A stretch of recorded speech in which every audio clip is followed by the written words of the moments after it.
Welcome to the Henry George School for our special event today to honor the life and legacy of Dr. Martin Luther King by revisiting his concept of political economy with our own Edward Dodson. Thank you, Ibrahima. Welcome, everyone.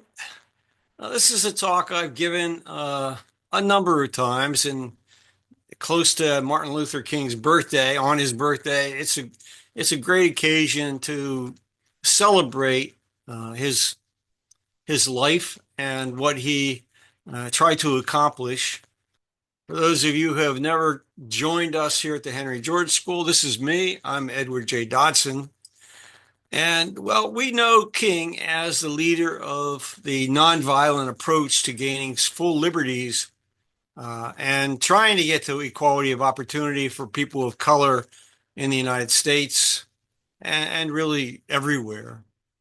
But less appreciated, I think, is his broader concern to end poverty, to end the very existence of poverty. And so that's a good deal of what I'm going to be talking about tonight.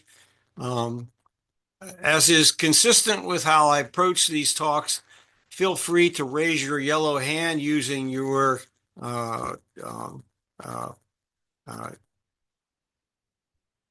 what do you call it? The reaction mode on your Zoom panel, and I'll try to recognize you if you have a comment or a question. So I begin here with his book, his 1967 book, titled Where Do We Go From Here, Chaos or Community? And King was looking ahead to the day when racial discrimination was no longer tolerated. But he knew this would not bring an end to poverty, that a lot more had to be done. His thinking had evolved over several decades, and an unlikely association with Walter Riebeck, who was a journalist turned congressional staffer, really had an impact on King's thinking about this whole issue of poverty. And it was thanks to King's friendship with Walter that he was introduced to the writings of Henry George and George's analysis of what causes poverty and how to end poverty. In his own autobiographical book, Resolving the Economic Puzzle, Walt Riebeck explains how this association began. He explains that Coretta Scott became one of his closest friends while they were students at Antioch College. And in his own words from his autobiography, he says, "She was an aspiring singer before she married Martin Luther King Jr. Hearing her tell about the indignities her family suffered while she was growing up in Alabama was heartbreaking. Black churches around Ohio invited her to sing, and I went along as accompanist."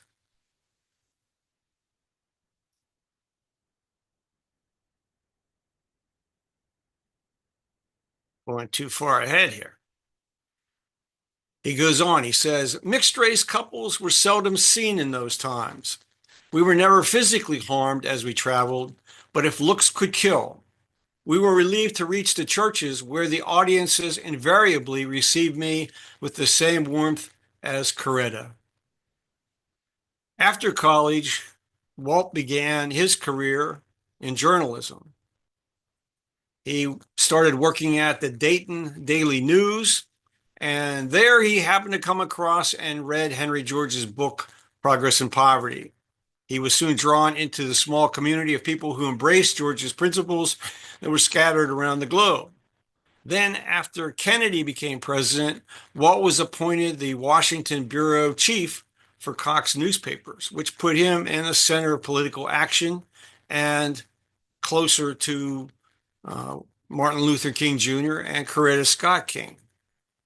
Now, how frequently Walt saw the Kings in those years, he doesn't say in his book. He only mentions a 1965 luncheon following King's meeting with President Lyndon Johnson. But what is clear is that thanks to Walt, King had come to understand that racism was only one cause of generational poverty, that the other cause was the monopolization of nature, of land and natural resources. Well, deep changes in the nation's economic system were called for, King was convinced. There were many people of every race who were born into and remained in poverty all their lives. However, blacks suffered from the worst institutional disadvantages. The history of land settlement offered a crucial insight into the effects on persons of color. As Martin Luther King observed, he writes, "After the very same time that America refused to give the Negro any land, our government was giving away millions of acres of land in the West and the Midwest, which meant it was willing to undergird its white peasants from Europe with an economic floor. But not only did they give the land, they built land-grant colleges with money, with government money to teach them how to farm. Not only that, they provided county agents to further their expertise in farming. Not only that, they provided low interest rates in order that they could mechanize their farms. Certainly the game was rigged, quite in favor of whites and against the blacks." King continues. "Not only that, today many of these people are receiving millions of dollars in federal subsidies not to farm, and they are the very people telling the black man that he ought to lift himself by his own bootstraps. And this is what we are faced with, and this is the reality. Now, when we come to Washington in this campaign," this is 1967, "we are coming to get our check." It was time, King felt, that the American society and the American government owed blacks something. So let's take a look now at King's life, how he became the person he became. He was born in Atlanta, Georgia in 1929, and he attended Booker T. Washington High School until 1944. And although he had not formally graduated from his high school, he was admitted to Morehouse College. At Morehouse, King was introduced to the writings of Henry David Thoreau, and these had a lasting influence on the direction of his activism. As he writes about that, he says, "During my student days, I read Henry David Thoreau's essay on civil disobedience for the first time. Here, in this courageous New Englander's refusal to pay his taxes and his choice of jail rather than support a war that would spread slavery's territory into Mexico, I made my first contact with the theory of nonviolent resistance." King then graduated from Morehouse College in 1948, and he entered the Crozer Theological Seminary in Pennsylvania. Now, while a student at Crozer, and here's a picture of it, King began to broaden his study of what might be called the great ideas. He recalls about that time, "I turned to a serious study of the social and ethical theories of the great philosophers from Plato and Aristotle down to Rousseau, Hobbes, Bentham, Mill, and Locke. All of these masters stimulated my thinking such as it was, and while finding things to question in each of them, I nevertheless learned a great deal from their study." King then decided to examine the rationale behind the communist ideology, which would be natural for anyone at the time. He read Das Kapital as well as the Communist Manifesto. But after doing so, as a devout Christian, he rejected the communist interpretation of history. Thus, although King thought Marxist ideology to be without principle and even evil in its fundamental nature, he acknowledged why others might embrace it as a path to escape from long-standing oppressions. And he commented about that in this way. "With all of its false assumptions and evil methods, communism grew as a protest against the hardships of the underprivileged. Communism, in theory, emphasized a classless society and a concern for social justice. though the world knows from sad experience that in practice it created new classes and a new lexicon of injustice. Thus, the king, the Christian, ought always to be challenged by any protest against unfair treatment of the poor. But in his mind, communism was not the answer. Importantly, he came to the conclusion that capitalism as practiced was inherently unjust and in need of specific reforms. He expressed his concerns as follows. My reading of Marx also convinced me that truth is found neither in Marxism nor in traditional capitalism. Each represents a partial truth. Historically, capitalism failed to see the truth in collective enterprise, and Marxism failed to see the truth in individual enterprise. He goes on. 19th century capitalism failed to see that life is social, and Marxism failed and still fails to see that life is individual and personal. Well, what next happened? In Philadelphia, he then heard a sermon by Dr. Mordecai Johnson, president of Howard University, who spoke of his recent trip to India and the teachings of Mahatma Gandhi. King immersed himself into a study of Gandhi's life and works. He came to embrace Gandhi's strategy of nonviolent resistance as the answer to the unfair treatment persons of color received in the United States. The question that arises, to what extent was King also influenced by Gandhi's views on reforms and how to end poverty? Well, what about Gandhi? He was certainly a dedicated agrarian and championed the cause of the landless peasants.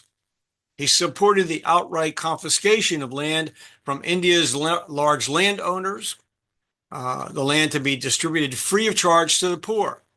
It was Gandhi's view that only those who actually worked the land should be permitted to own it. In a very succinct statement, he stated, "Land and all properties is his who will work it." Gandhi understood the evils of hoarding of land and of land speculation. Well, years later, King was able to make the journey to India and visit Gandhi's place of birth. In a radio address made just before returning to the United States, here's what he said to the people of India and to the global audience that was listening. Since being in India, I am more convinced than ever before that the method of nonviolent resistance is the most potent weapon available to oppress people in their struggle for justice and human dignity. In a real sense, Mahatma Gandhi embodied in his life certain universal principles that are inherent in the moral structure of the universe. And these principles are as inescapable as the law of gravitation.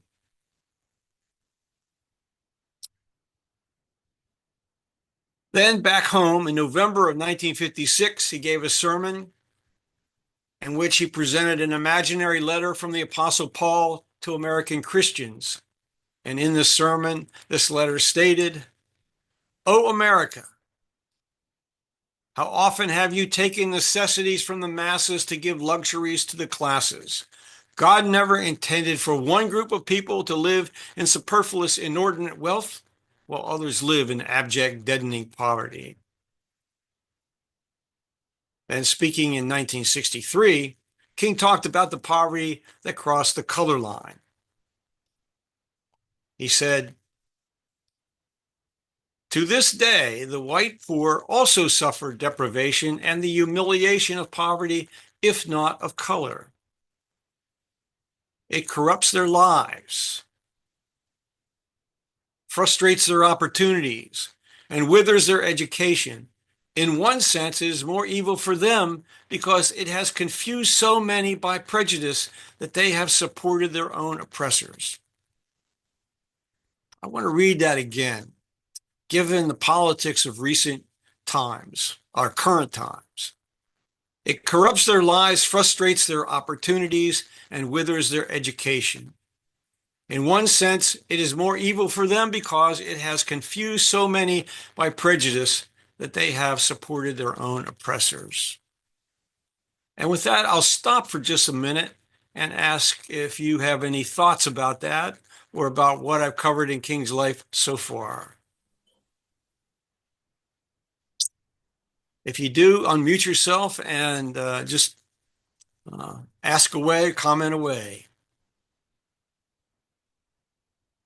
All quiet?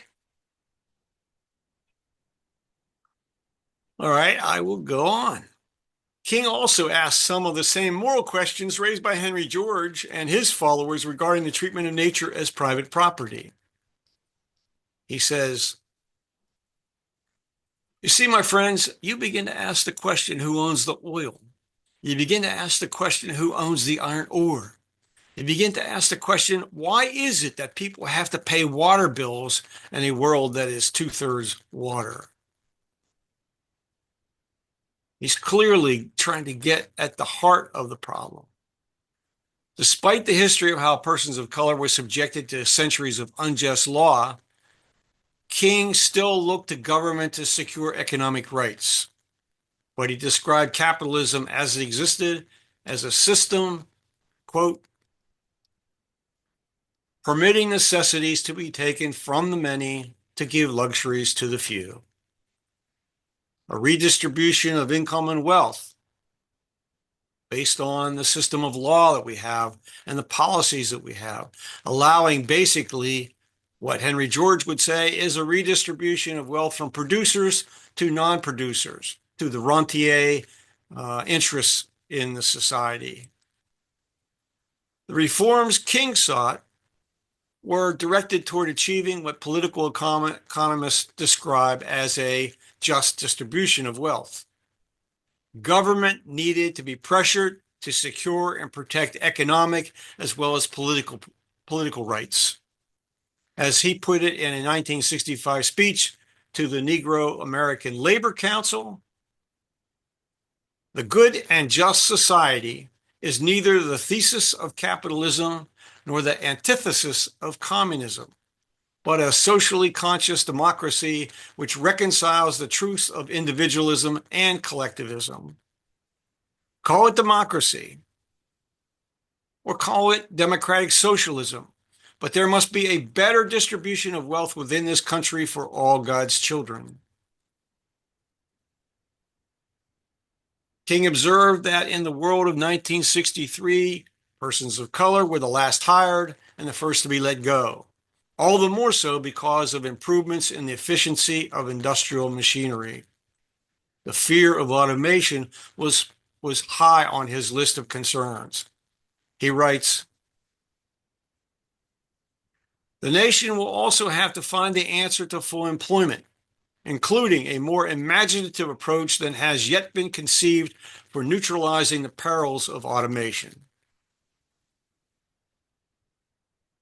Today, as the skilled and semi-skilled Negro attempts to mount the ladder of economic security, he finds himself in competition with the white working man at the very time when automation is scrapping 40,000 jobs a week.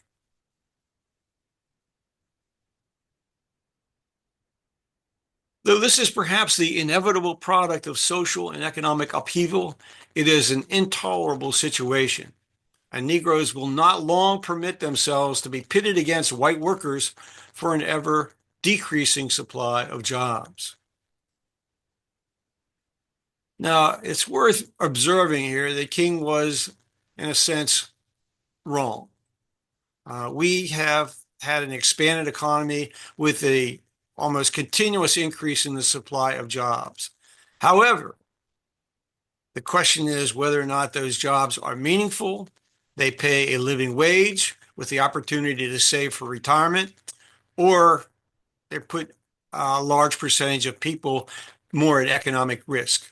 One statistic I think is important to show the trend, and that is in the United States today, 1 out of 4 senior citizens survives on Social Security benefits alone, has no savings, has no retirement income other than Social Security benefits. And that's a pretty devastating indictment of the system that King was condemning back in the 1960s. King's vision of a world in which all persons felt part of society rested on a realization of full employment. To that end, he sends a telegram to Lyndon Johnson, the president, in which he says this: I propose specifically the creation of a national agency that shall provide a job to every person who needs work, young and old, white and Negro. I propose a job for everyone, not a promise to see if jobs can be found. There cannot be social peace when a people have awakened to their rights and dignity and to the wretchedness of their lives simultaneously. If our government cannot create jobs, it cannot govern.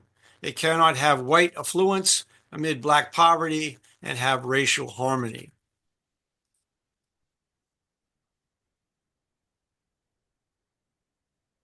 Excuse me a sec. No doubt here, King understood that without the opportunity to earn a decent living, the social conflicts would only escalate into political turmoil, and even violence, threatening the very life of the democracy that was potentially the promise of the United States as a society, a promise not yet achieved, a promise still to be achieved.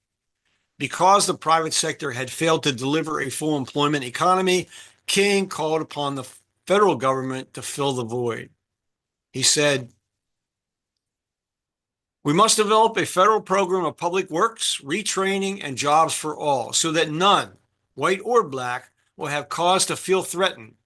At the present time, thousands of jobs a week are disappearing in the wake of automation and other production efficiency techniques. This was still not the age when jobs were moving offshore. It wasn't quite the age of the multinational corporation being dominant in production. And you may not know this statistic, but fairly recently, it's gotten to be about 45%. 45% of all goods produced are produced by multinational corporations. In an article that he wrote appearing in the April 3rd issue of Saturday Review during 1965, King acknowledged that racial and economic problems in the northern states were far more serious than he'd thought. His biographer, David Lewis, writes as follows: the illusion of freedom in the North had masked its hideous economic conditions. Matriarchal families whose morality was vitiated by perpetual dependence upon welfare programs, levels of unemployment that had actually risen in the decade since Montgomery, and agglutinations of the impoverished in substandard housing that had few equivalents even in the South.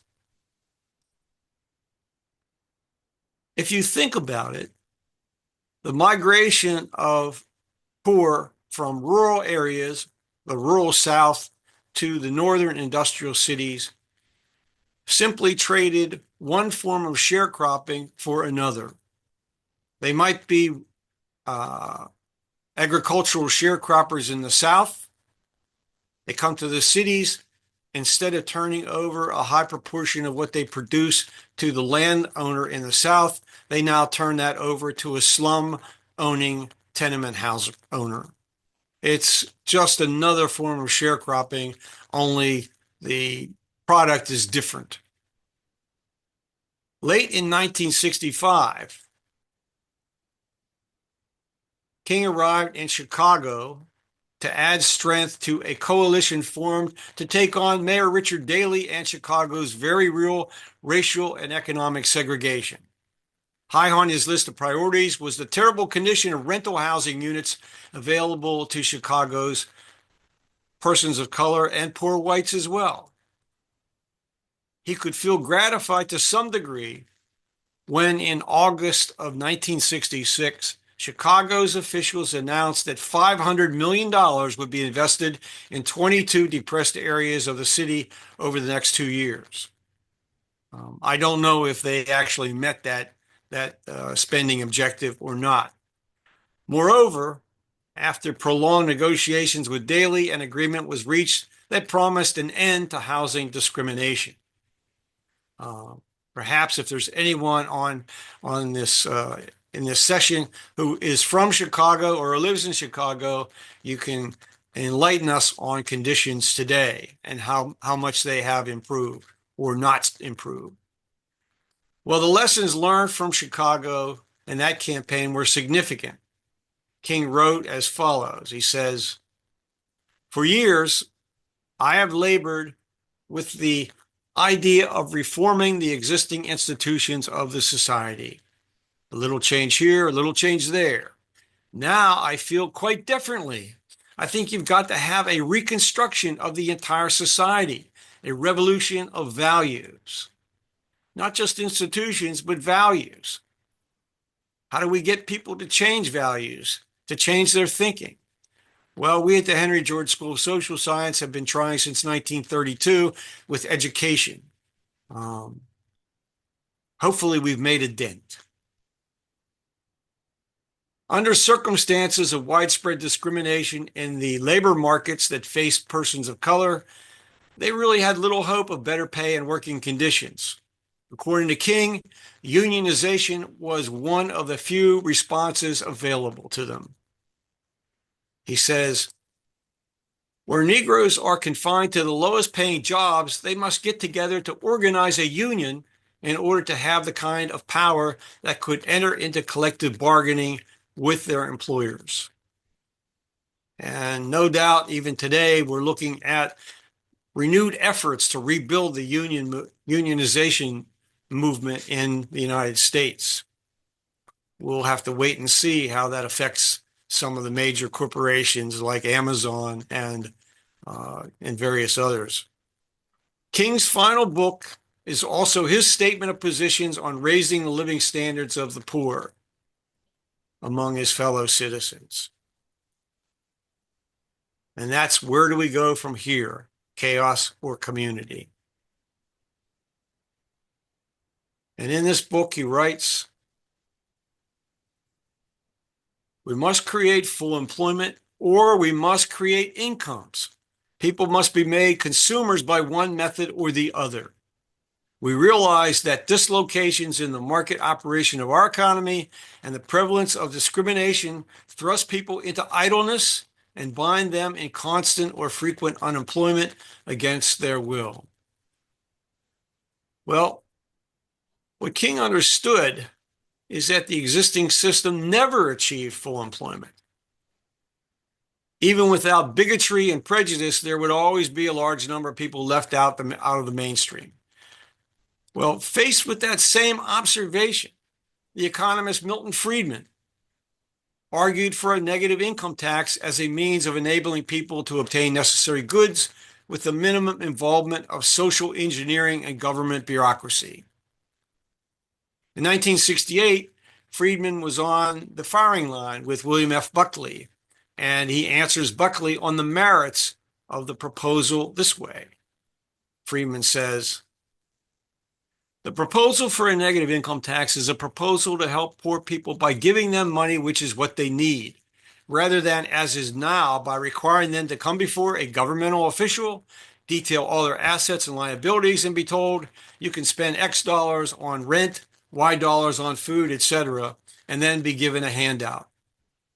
King continued in his own analysis of this situation. He writes,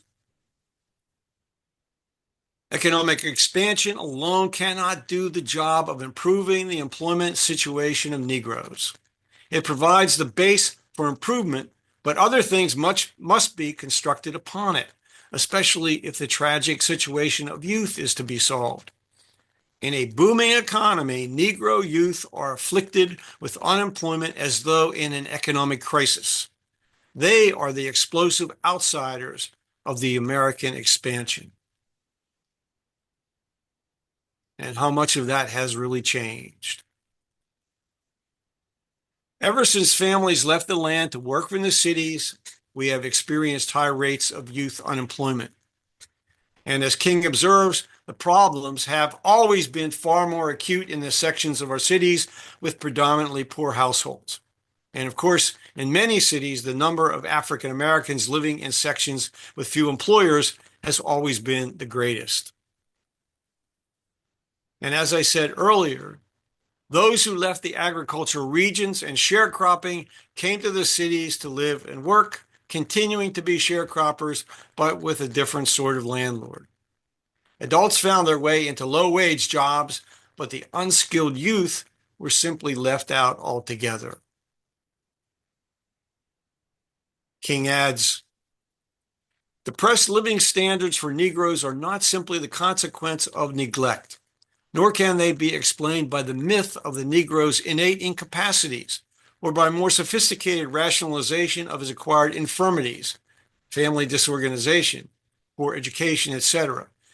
They are a structural part of the economic system in the United States. Certain industries are based on a supply of low-paid, underskilled, and immobile non-white labor. The challenge for King, as he saw it, was to identify the structural flaws in the nation's economic system and then press for changes in law.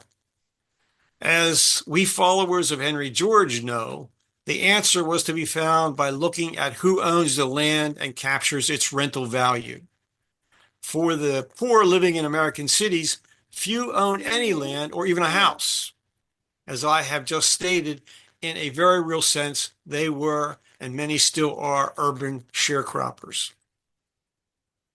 And if you look at the worst neighborhoods in all of our cities, almost all of the properties there are absentee owned. The owners do not live in those neighborhoods. They haven't for probably generations, but they are the ones who collect the rent. In his famous 1967 speech at Riverside Church in New York City, King made a damning indictment of a budgetary imbalance that continues to this day. He says, a nation that continues year after year to spend more money on military defense than on programs of social uplift is approaching spiritual death.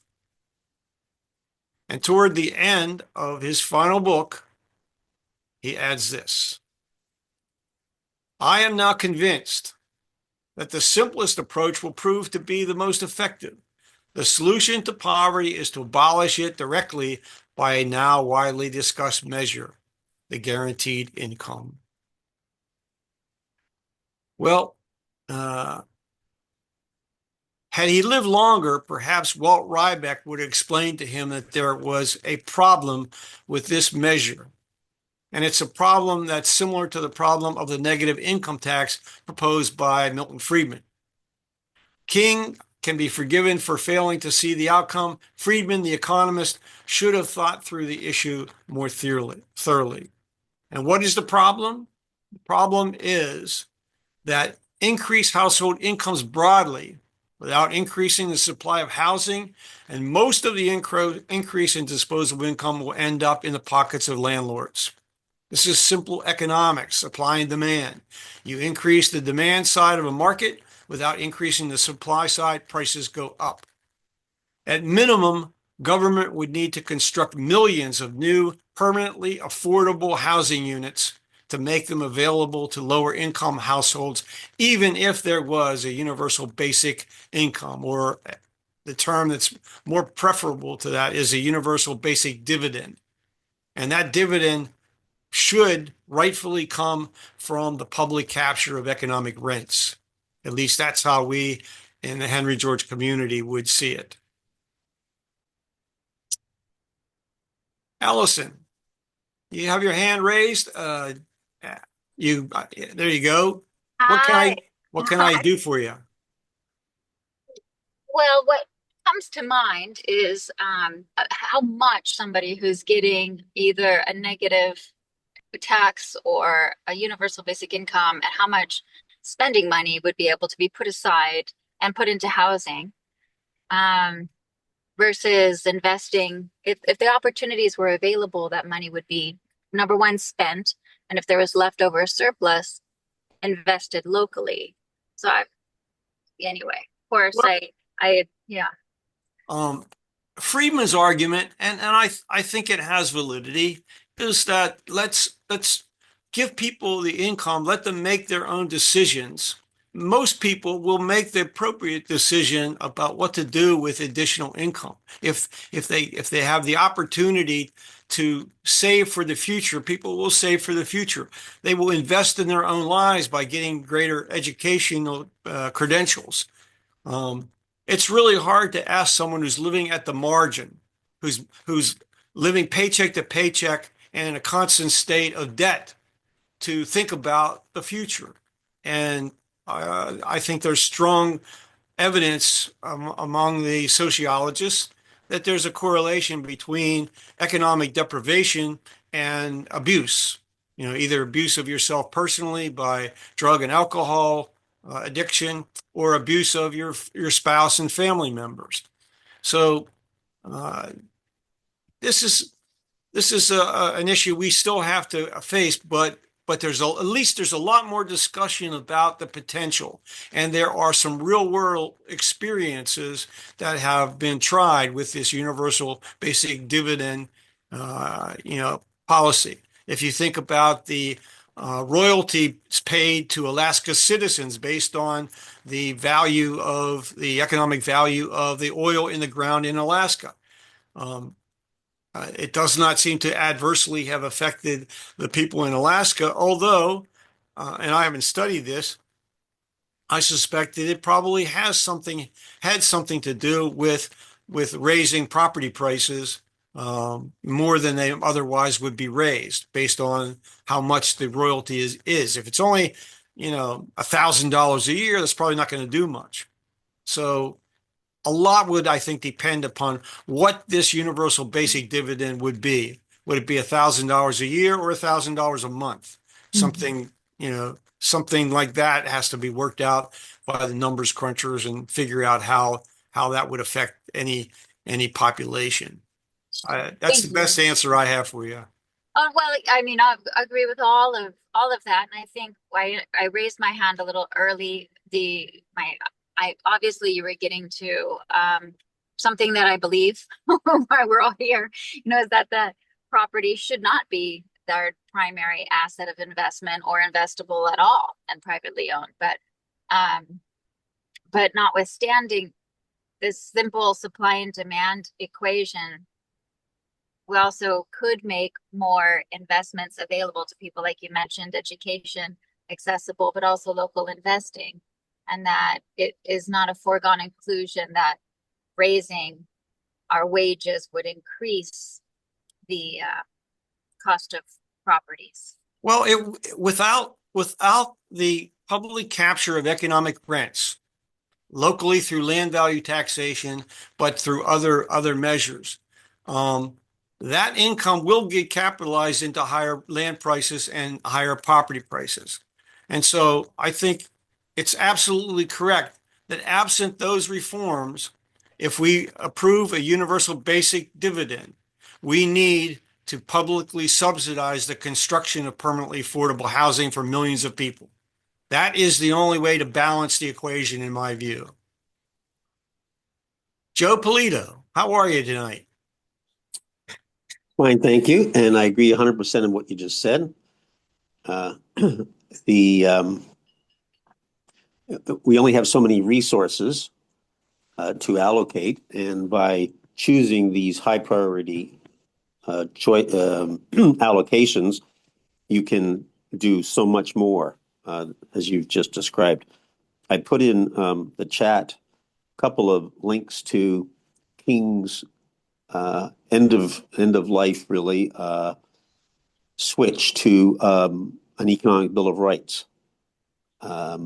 Which I think, to summarize what you've said, is he worked hard and accomplished a lot in terms of civil rights, but then he's looking at it and saying, wait a minute, they're still poor, right? We're not fixing the poverty part. And he adopted FDR's approach of making law that everybody has to have a living wage job, housing, affordable housing, education, health, and so forth. And the two links refer to that. And that was very near the end in terms of his decision to emphasize that. He also had a relationship with a black economist, female black economist, actually the first one in the United States, African American, I believe, Thomas Sadie, Sowell Sadie Alexander. or Sadie Alexander.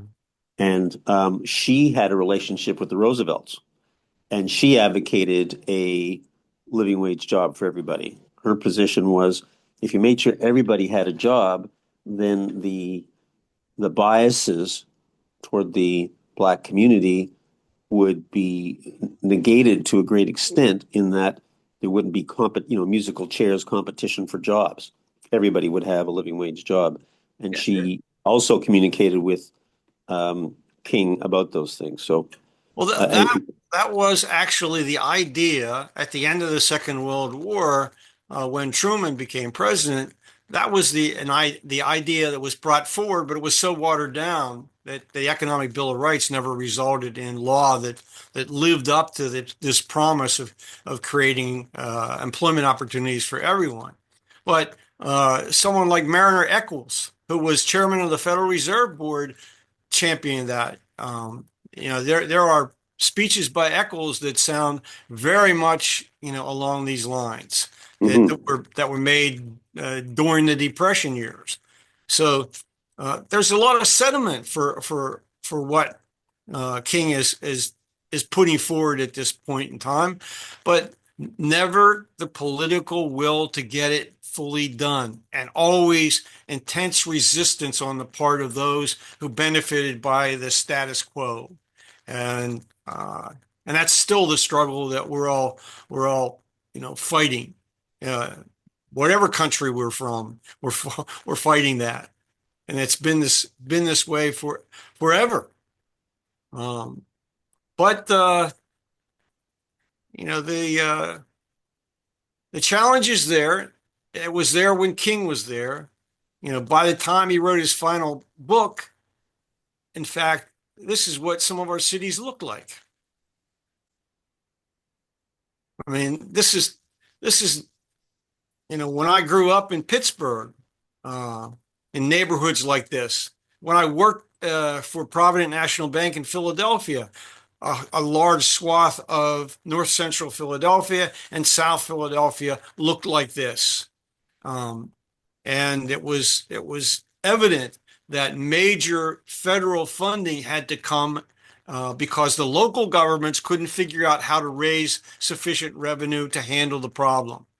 And they could have, if they had adopted Henry George's ideas, if they had adopted proposals from various clear-thinking economists and urban reformers to move to a land value tax, property tax base, as Pittsburgh did in Pennsylvania.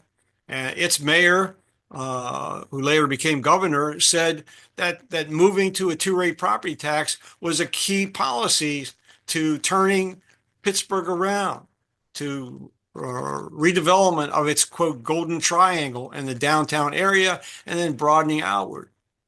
And still we struggle, despite all of the evidence, the real world experience, all of the analyses that have been written, all of the speeches that have been given, to get mayors across this country and in other countries to see that this policy is instrumental in turning their distressed neighborhoods around in their cities.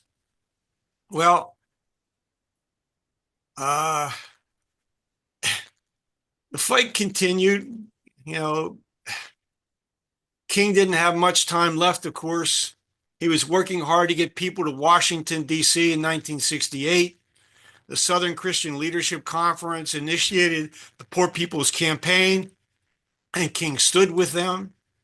As he prepared to join their campaign march on Washington, he added his voice to those calling for this economic Bill of Rights. He called for a guaranteed employment for all willing and able to work, a living income for those not able to work, an end to discrimination in the access to decent, affordable housing, and the integration of the nation's schools. All of these things we've made progress on, but not totally solve those problems. In Richard Leisher's 1995 biography of King titled The Preacher King, he concludes this: Martin Luther King was the last of the great liberals in America to identify the purposes of social reform with those of Christianity. He routinely cast the struggle for civil rights in terms of light and darkness, good and evil, and the two kingdoms. In an article in Look, published just after he was murdered, here's what King wrote, what he left us with. We call our demonstration a campaign for jobs and income because we feel that the economic question is the most crucial that Black people and poor people generally are confronting. There is a literal depression in the Negro community. When you have mass unemployment in the Negro community, it's called a social problem. When you have mass unemployment in the white community, it's called a depression. In fact, there is a major depression in the Negro community. The unemployment rate is extremely high, and among Negro youth, it goes up as high as 40% in some cities. So I'm just about at the end. So to summarize what I believe I learned from reading King's book, from studying his speeches, his examination of his positions on how to deal with poverty, I say he believed the government is there to ensure that all citizens have access to what the philosopher Mortimer Adler calls the goods of a decent human existence. In his experience, the system almost everywhere everyone chooses to call capitalism fails to deliver the goods. Therefore, the system had to be changed and government had to intervene on behalf of those at the margin. He embraced democracy, but a social democracy distinct from social Darwinism defended by some who stand right of center. Unfortunately, like most of his contemporaries who cared deeply about ending poverty, King apparently did not fully grasp the extent to which privilege dictates economic outcomes in our country. Or perhaps more accurately, he had not yet recognized some of the most powerful forms of entrenched privilege that plague our society. To be sure, his struggles helped to lessen privilege based on race or the color of one's skin. Every day, we continue to observe how other forms of privilege continue to threaten our very democracy and stand in the way of a society built on equality of opportunity. As have many before and since, Martin Luther King Jr. gave his life in an effort to help change the course of history. And so the struggle continues and to some has even intensified since the years of King's death. I only wish he had lived longer, spent more time in conversation with Walter Rybeck and others within the Georges community, because he had such a charismatic effect on people that had he been the messenger, he might have achieved what Henry George could not achieve in his lifetime, and that is real systemic change.